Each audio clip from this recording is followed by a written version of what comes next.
नमस्कार, आप देख रहे हैं जनता टीवी। मैं हूं आपके साथ अमन त्रिपाठी। बुलेटिन की शुरुआत करेंगे एक बड़ी खबर के साथ। बड़ी खबर, बड़ी जानकारी लखनऊ से सामने। लखनऊ से इस वक्त की बड़ी खबर आपको बता दें, पीएम मोदी फरवरी से चुनावी रैलियों का आगाज करेंगे। पहले चरण में यूपी में 3 रैलियां करते नजर आएंगे। साथ ही कई योजनाओं का लोकार्पण और शिलान्यास करेंगे।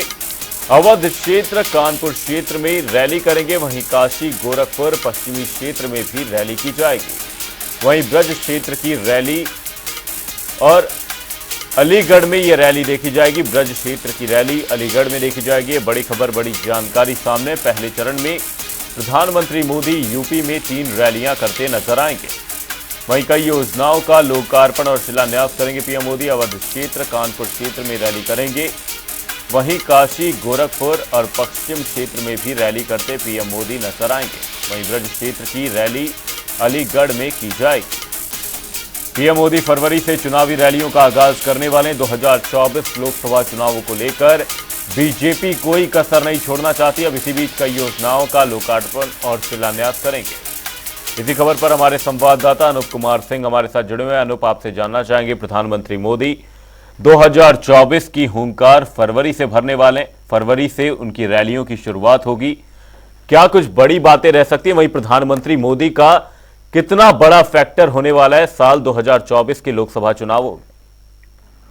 और देखिए, 2024 लोकसभा चुनाव होने वाला है। निश्चित रूप से काफी चुनावी साल भारतीय जनता पार्टी या सभी पार्टियों के लिए काफी अहम होगा, क्योंकि सभी पार्टियां कोशिश कर रही हैं कि 2024 में उनकी सरकार बने।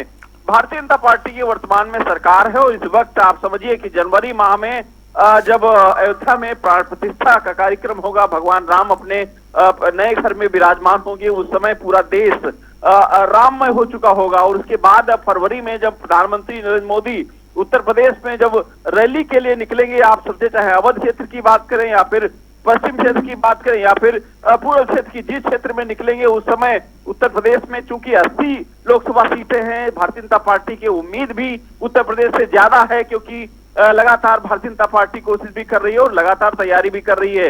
निश्चित रूप से जब प्रधानमंत्री नरेंद्र मोदी फरवरी के माह में जब अवध क्षेत्र में चाहे कानपुर की बात करें या काशी क्षेत्र में गोरखपुर की बात करें, जब इन जगह रैलियां करेंगे तो निश्चित रूप से एक जनसैलाब उठने की उम्मीद है। और आने वाले समय में भारतीय जनता पार्टी की उम्मीद भी यही है कि 2024 में एक बार फिर से भाजपा की तीसरी बार देश में सरकार बने।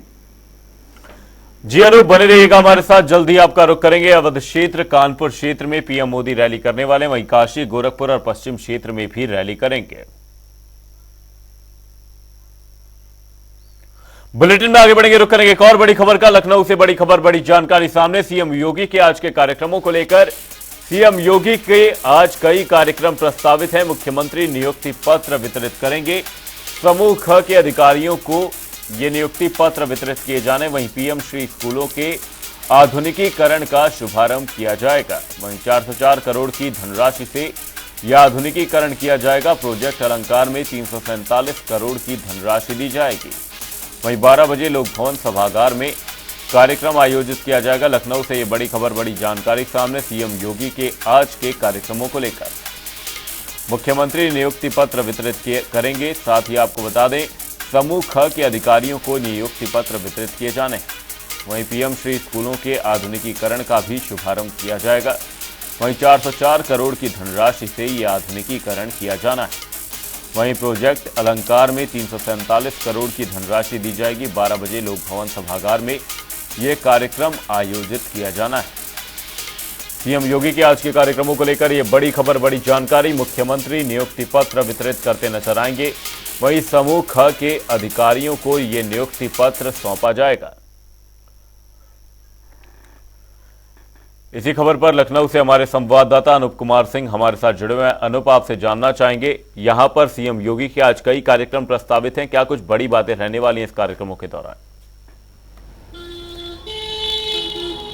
देखिए, मुख्यमंत्री योगी आदित्यनाथ आज लोक भवन में 12 बजे स्कूलों को लेकर, खासकर आज शिक्षा विभाग का दिन आज बहुत बड़ा माना जाएगा, क्योंकि आज मुख्यमंत्री योगी आदित्यनाथ समूह खा के जो जो अभ्यर्थी हैं उनको नियुक्ति पत्र वितरण करेंगे। उत्तर प्रदेश में करीब 6.5 लाख से ज्यादा पिछले 6 साल में सरकारी नौकरियां दी गई हैं, तो निश्चित रूप से उन अभ्यर्थियों से मुलाकात मुख्यमंत्री खुद करते हैं उस समय और पूछते भी हैं कि भर्ती प्रक्रिया में किसी प्रकार की जो धांधली तो नहीं हुई है। और फिर आगे उनके लिए भी एक बहुत बड़ा दिन होता है, क्योंकि जीवन की नई शुरुआत होती है। उस समय मुख्यमंत्री योगी आदित्यनाथ उनको जीवन के टिप्स भी देते नजर आते हैं, मैंने देखा भी है।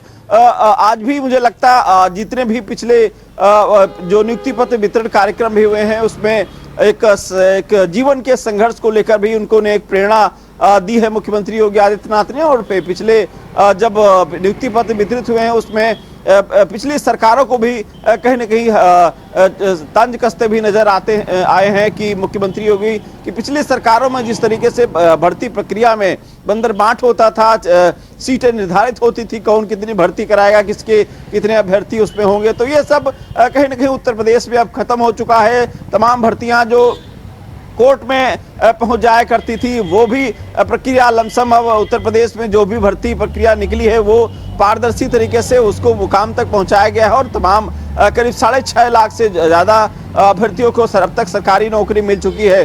दूसरा कार्यक्रम उत्तर प्रदेश में जो स्कूल है उनको अत्याधुनिक बनाने के लिए लगातार सरकार प्रयास कर रही हो, चाहे कायाकल्प की बात करें या फिर तमाम जो भवन है उनको निर्माण के लेकर वह लगातार कोशिश कर रही है। इस बार भी मुख्यमंत्री योगी आदित्यनाथ कोशिश कर रहे हैं कि जो स्कूल जर्जर हैं या फिर अत्याधुनिक सुविधाओं से नई शिक्षा नीति के तहत धीरे धीरे उनको डेवलप किया जाए ताकि एक अच्छी शिक्षा उत्तर प्रदेश में बच्चों को मिल सके। जब अच्छी शिक्षा मिलेगी तो अच्छी शिक्षा के बाद वो परीक्षा में अच्छी बेहतर परिश्रम करने के बाद अच्छी एक सफलता प्राप्त कर सकेंगे और जब उनको सरकारी नौकरी या किसी भी परिक्षेत्र में चले जाएंगे तो कहीं न कहीं उनको दिक्कतों का सामना नहीं करना पड़ेगा। नकल माफियाओं पर लगातार भारतीय जनता पार्टी रोक लगा रही सरकार। अब देखने वाली बात यह होगी कि आज के कार्यक्रम में जिस तरीके से मुख्यमंत्री योगी आदित्यनाथ वहां पर 2 कार्यक्रम यानी एक तो शिक्षा विभाग को अत्याधुनिक तरीके से जोड़ना और दूसरी जो नियुक्ति पत्र वितरण कार्यक्रम है, दोनों कार्यक्रम में आज 12 बजे लोग भवन में पहुंचेंगे। वहां पर बेसिक शिक्षा मंत्री वहां पर गुलाब देवी मौजूद रहेंगी, तमाम जो शिक्षा विभाग के अधिकारी हैं वो भी वहां पर मौजूद रहने वाले हैं। सीएम योगी के आज कई कार्यक्रम प्रस्तावित हैं। बहुत बहुत धन्यवाद अनूप तमाम जानकारी के लिए। बुलेटिन में आगे बढ़ेंगे, रुक करेंगे एक और बड़ी खबर की ओर। बड़ी खबर, बड़ी जानकारी वाराणसी से सामने। वाराणसी से इस वक्त की बड़ी खबर आपको बता रहे हैं। वाराणसी से इस वक्त की बड़ी खबर ज्ञानवापी केस को लेकर सामने आ रही है। ज्ञानवापी केस में सर्वे रिपोर्ट का मामला सामने आया है। सर्वे रिपोर्ट मामले पर आज फैसला आएगा। वहीं सर्वे रिपोर्ट सार्वजनिक करने पर भी इस दौरान फैसला आने वाला है। ये बड़ी खबर, बड़ी जानकारी वाराणसी से सामने। रिपोर्ट सार्वजनिक करने पर फैसला आना है। वहीं ज्ञानवापी केस में सर्वे रिपोर्ट का मामला सामने आया था। वाराणसी से हमारे संवाददाता धर्मेंद्र चौबे हमारे साथ जुड़े हुए हैं। धर्मेंद्र, आपसे जानना चाहेंगे ज्ञानवापी मामले में आज सर्वे रिपोर्ट का ये जो मामला है उसकी सुनवाई की जानी है, कितनी अहम रहने वाली है ये सुनवाई? देखिए अमन, कल जो सुनवाई हुई है लगभग 2 घंटे लगातार जिला न्यायाधीश के कोर्ट में चली और उसके बाद जो सार्वजनिक करने की बात लगातार हिंदू पक्ष कर रहा है, हिंदू पक्ष के अधिवक्ता, उनके द्वारा ये मांग की गई थी। शुरू में ही जब ये एसआई सर्वे किया गया तो जो वादनी है केस की, जो पक्षकार हैं, उनका कहना है कि ज्ञानवापी से जुड़े जितने भी मामले हों वो सार्वजनिक रूप से न्यायालय में चलाए जाएं, जिससे कि आम जन को भी स्पष्ट हो कि ज्ञानवापी वास्तविक में जो 1931 का रेवेन्यू का मुकदमा है, जो जमीन से रिलेटेड मुकदमा है, जो ज्ञानवापी मस्जिद के चारों क्षेत्र का एसआई सर्वे पूरा तत्व द्वारा किया गया है, तो उसकी वास्तु स्थिति, भौगोलिक स्थिति और जो संरचनाएं हैं वो खुलकर सामने आया है। जिस तरीके से रामलला का, आपको बताना चाहूंगा अमन, रामलला में सेम इसी तरीके से इसी तर्ज पे हुआ था और वही तर्ज अब ज्ञानवापी परिक्षेत्र में भी वादनी द्वारा मांग की जा रही है कि एएसआई सर्वे सार्वजनिक हो, जिससे कि आम जन तक स्पष्ट रूप से ये क्लियर हो कि क्या है वास्तु स्थिति, वहां की भौगोलिक स्थिति। आपको बताना चाहूंगा लगातार लगभग 2 घंटे कल बहस चली है। मुस्लिम पक्ष ने आपत्ति की कि इसे सार्वजनिक न किया जाए, न्यायालय में लिफाफे बंद में ही इस पर सुनवाई चले और आगे जो भी प्रोसीडिंग हो वो चलती रहे। वहीं हिंदू पक्ष लगातार इसका विरोध करता रहा और बहस के बाद न्यायालय ने फैसले को सुरक्षित कर लिया है।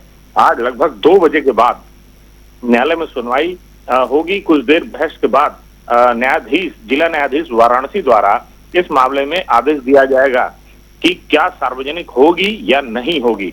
स्पष्टता तब होगी जब 2 बजे के बाद जिला न्यायाधीश आदेश देंगे कि क्या आदेश आता है, उसमें हिंदू पक्ष का मांग है सार्वजनिक किया जाए, वहीं मुस्लिम पक्ष के अधिवक्ता अंजुमन इंतजामिया कमेटी की आपत्ति है कि इसे सार्वजनिक न किया जाए। तो दोनों पक्षों की बहस पूरी हो चुकी है। अब रही बात रिपोर्ट पे क्या आदेश जिला न्यायाधीश देते हैं, ये 2 बजे के बाद ही स्पष्ट हो पाएगा। अमन, रिपोर्ट सार्वजनिक करने पर आज फैसला आना है। बहुत बहुत धन्यवाद धर्मेंद्र तमाम जानकारी के लिए। ज्ञानवापी केस में सर्वे रिपोर्ट का ये मामला है। उत्तर और मध्य भारत के मैदानी इलाकों में इन दिनों ठंड का कहर देखने को मिल रहा है। बेमौसम बारिश, कोहरा और शीतलहर ने ठिठुरन पैदा कर दी है।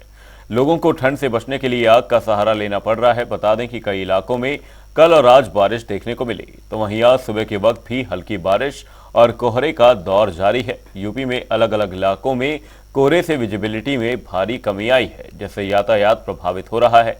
वहीं लखनऊ में घना कोहरा और क्षेत्र में शीतलहर की स्थिति बनी हुई है।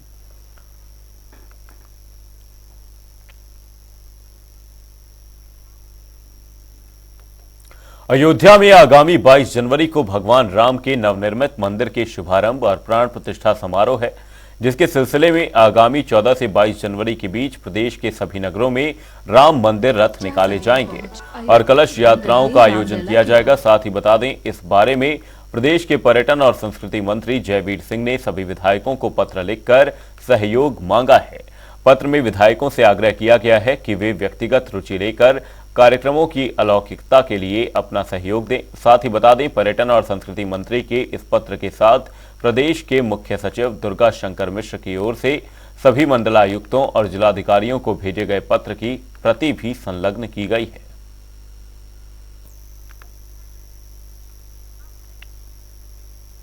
राम मंदिर में जब रामलला की प्राण प्रतिष्ठा होगी, वो दिन अब दूर नहीं है।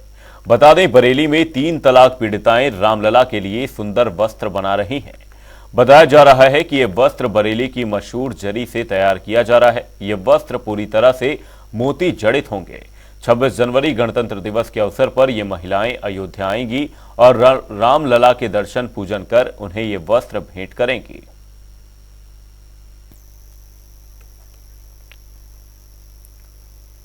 धर्मनगरी अयोध्या में रामलला की भव्य प्राण प्रतिष्ठा को लेकर अब काउंटडाउन शुरू हो गया है। 22 जनवरी को रामलला भव्य मंदिर में विराजमान होंगे, जिसे लेकर तैयारियों का दौर अंतिम चरण में है। वहीं लगातार इसे लेकर बैठकें भी की जा रही हैं। इसी कड़ी में राम मंदिर ट्रस्ट और जिला प्रशासन की महत्वपूर्ण बैठक हुई, जहां भव्य प्राण प्रतिष्ठा कार्यक्रम समेत अयोध्या में सुविधाओं को लेकर विशेष चर्चा की गई। देखिए, आने वाले 22 तारीख को प्रभु राम की प्राण प्रतिष्ठा के कार्यक्रम के लिए उत्तर प्रदेश सरकार सतर्कतापूर्वक सुरक्षा के सभी कदमों को ध्यान में रखते हुए व्यवस्था की श्रेष्ठ और उच्चतम व्यवस्था हो, इसके लिए स्थानीय प्रशासन को माननीय मुख्यमंत्री योगी आदित्यनाथ जी ने निर्देशित किया है। उसी के अनुपालन के लिए ट्रस्ट के साथ प्रशासन का कोऑर्डिनेशन अच्छा बने, इसके लिए मंडलायुक्त, जिलाधिकारी महोदय, आईजी महोदय, एसएसपी महोदय सब ने बैठ करके ट्रस्ट के द्वारा बनाई गई जो व्यवस्थाएं हैं उसके विषय में जानकारी प्राप्त किया और प्रशासन के द्वारा जो व्यवस्थाएं बनी है 22 तारीख के आने वाले अतिथियों के संबंध में उसकी जानकारी दिया। देखिए, 22 जनवरी को जो प्राण प्रतिष्ठा होनी है उसके तैयारियों के संबंध में आज जन्मभूमि ट्रस्ट के पदाधिकारियों के साथ हम लोगों ने बैठक की थी और वहाँ पर जो व्यवस्था होनी है, किस प्रकार से सीटिंग होनी है और कैसे मूवमेंट होगा हमारे गेस्ट का, वो लोग कहाँ रुकेंगे, किस माध्यम से वो लोग यहाँ पहुँच रहे हैं और व्यवस्थाओं में किस प्रकार से विभिन्न चीज़ों को देखा जाना है, इन सब मुद्दों को लेकर चर्चा थी विस्तृत और काफ़ी हद तक क्लैरिटी आज आई है। और हम लोग और 2-3 बार बैठेंगे, प्रशासन और ट्रस्ट 2-3 बार बैठ के इस पूरे प्लान को फाइनलाइज करेंगे ताकि उस दिन एकदम प्लान वे में, ऑर्गेनाइज वे में सब चीज़ हो। कहीं कोई हम लोग स्कोप नहीं छोड़ना चाहते हैं कि कहीं किसी प्रकार की अव्यवस्था हो। बैठक में आने वाले कार्यक्रमों के बारे में विचार विमर्श हुआ। विभिन्न स्थानों से लोग आएंगे, किस प्रकार से यातायात संचालित होगा, कहाँ-कहाँ पर पार्किंग की जाएगी, पार्किंग करने के पश्चात कैसे हम आगंतुकों को मुख्य कार्यक्रम तक पहुँचने का मार्ग प्रदान करेंगे और बिना किसी परेशानी के सभी लोग इस कार्यक्रम में शामिल हो सकें और कार्यक्रम समाप्ति के पश्चात अपने पूजा दर्शन इत्यादि करके वापस संतुष्ट होकर जा सकें। इन्हीं सब बातों पे विचार विमर्श हुआ था, किस प्रकार के पासेस होने चाहिए, कहाँ-कहाँ पर हम लोग चेकिंग करेंगे। हमने जो अपनी तरफ से सुझाव देने थे उन्हें दिए, उन्होंने जो अपेक्षाएं थी बताई। अयोध्या में रामलला के मंदिर का निर्माण कार्य तेजी से चल रहा है। मंदिर निर्माण के साथ ही परिसर में स्थायी हेलीपैड भी बनाया जा रहा है। दरअसल 22 जनवरी को रामलला की भव्य प्राण प्रतिष्ठा होने जा रही है, जिसे देखते हुए समारोह से पहले अयोध्या में वीवीआईपी मूवमेंट को लेकर जन्मभूमि परिसर में ही स्थायी हेलीपैड तैयार किया जा रहा है। दरअसल अभी राम कथा पार्क के पास अस्थायी हेलीपैड बनाया गया है, जहां से आने पर कई समस्याओं का सामना करना पड़ता है और ऐसे में पूरी सड़क बंद करनी पड़ती है। साथ ही सुरक्षा व्यवस्था को भी बढ़ा दिया जाता है, जिसे देखते हुए श्री राम जन्मभूमि तीर्थ क्षेत्र ट्रस्ट और प्रशासन ने यह फैसला लिया है। हेलीपैड तो अभी जब प्रधानमंत्री आए थे तो कहीं ऐसी इच्छा ना हो जाए उनकी कि मैं मंदिर दर्शन करने जाऊंगा, तो हेलीपैड का निर्माण कर दिया गया था। और वो आगे प्रमुख अगर कोई महत्वपूर्ण लोग आते हैं तो हेलीपैड का उनके लिए इस्तेमाल मंदिर में दर्शन करने के लिए किया जा सकता है, क्योंकि जिससे आम जनता को कोई प्रभाव आवागमन पे न पड़े। ये हेलीपैड कहाँ पे बनाएंगे? हमारे पास 100 एकड़ जमीन है, उसी में एक जगह एक बना दिया गया है साइड में। धर्मनगरी अयोध्या की तर्ज पर ही कानपुर को राममय करने की तैयारियां की जा रही हैं। इसे लेकर आनंदेश्वर मंदिर से पदयात्रा भी निकाली जाएगी। दरअसल एक दिन पहले ही महापौर प्रमिला पांडे ने शहर के सभी धर्मगुरुओं के साथ बैठक की थी और अब कल से पदयात्रा की शुरुआत की जाएगी। वहीं प्रमिला पांडे ने बताया कि प्रभु श्री राम का कानपुर से भी नाता रहा है। ऐसे में 22 जनवरी को पूरे कानपुर को राममय किया जाएगा। साथ ही शहर के सभी मंदिरों को भगवा रोशनी से रोशन करने की योजना बनाई गई है। 500 साल बाद हमारे आराध्य परसोत्तम राम जिस तरीके से अयोध्या से लौट कर आए थे, उसी तरीके से समझिए कि इतने बाद आ रहे हैं। 22 तारीख को विराजमान होंगे अयोध्या में, कि हम किस तरीके से अपने शहर वासियों से अपील करके उनका वो जो है दिवाली के रूप में मनाएं। बुलेटिन में रुक करेंगे 2 मिनट में 10 बड़ी खबरों की ओर। पीएम मोदी ने पत्र के माध्यम से मीरा मांझी को भेजी नववर्ष की शुभकामनाएं। अयोध्या की मीरा मांझी के बच्चों के लिए उपहार भी भेजे। राम मंदिर को बम से उड़ाने की धमकी देने वाले गिरफ्तार। यूपी एसटीएफ ने ओम प्रकाश मिश्रा व जुबैर खान को किया गिरफ्तार। दोनों अभियुक्त गोंडा के हैं निवासी। इटावा में मध्य प्रदेश का बदमाश गिरफ्तार। पुलिस के साथ हुई मुठभेड़। अभियुक्त के कब्जे से एक अवैध तमंचा, 315 बोर और 6 जिंदा कारतूस बरामद। अमेठी में प्रधान प्रतिनिधि ने युवक पर की ताबड़तोड़ फायरिंग। गोली लगने से गंभीर रूप से घायल हुआ युवक। डॉक्टरों ने ट्रॉमा सेंटर किया रेफर। झांसी में पुलिस की हत्यारोपी के साथ हुई मुठभेड़ में आरोपी के पैर में लगी गोली। आरोपी के पास से तमंचा और एक जिंदा कारतूस बरामद। आगरा सब्जी मंडी में खड़े प्याज के ट्रैक में लगी आग। आसपास के लोगों में मचा हड़कंप। फायर ब्रिगेड ने आग पर पाया काबू। कासगंज में पशुओं को लेकर 2 पक्षों में हुई फायरिंग। थाना प्रभारी को लगी गोली। उपचार के लिए अलीगढ़ किया गया रेफर। बाराबंकी के रैन बसेरे का किया गया रियल्टी चेक। मिली जुली दिखाई दी व्यवस्था। कई जगह महिला केयर टेकर की भी दिखाई दी कमी। सहारनपुर में पुलिस ने 2 लोगों को किया गिरफ्तार। महिलाओं पर कर रहे थे अश्लील फप्तियां। आगे की कार्रवाई में जुटी पुलिस। आगरा में कार डेकोरेटर की दुकान में लगी भीषण आग। लाखों का सामान जलकर खाक। कड़ी मशक्कत के बाद आग पर पाया गया काबू।